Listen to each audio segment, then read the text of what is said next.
جاهل نه خپل ورځ یو کس ته مې وایي چې د کرسۍ باندې مونځ دا ډېر په یو خاص صورت کې چېرته کېږي د عام چې د خلکو د جومات نه چې کوم دی نو اوس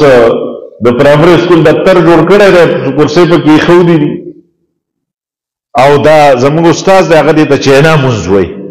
بار به سړی ښه ګرځي ښه برابر به وي دوکانداري به کوي کاروبار به کوي پټي ته به ځي هغلته جومات ته چې راشي نو کرسۍ ورته کېږدی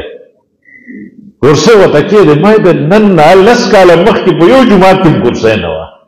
او اوس یې د هر جومات نه چې کوم دی نو سینما هال جوړ کړی دی دا د کرسیو ډک کړي جوماتونه یې د کرسیو ډک کړي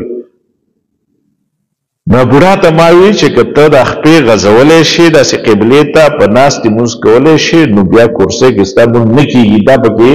جدید دغه راوتېده دا ځان له خلکو ځان له کار جوړ کړی بیا مونځ شو بوډا کار کېدو زه دن ناست ما تلاوت کوو نو بار اوس دی ولاړ دی ډېر ټیټ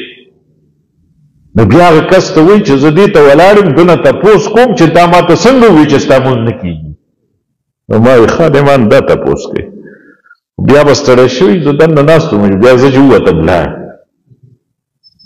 نو نبي علیه الصلاة والسلام نه هغه صحابي دا تپوس نه کوي چې ما خو مونځ وکړو ته څنګه ما ته وایې چې مونځ نه کېږي خو لاړ دوباره یې مونځ وکړو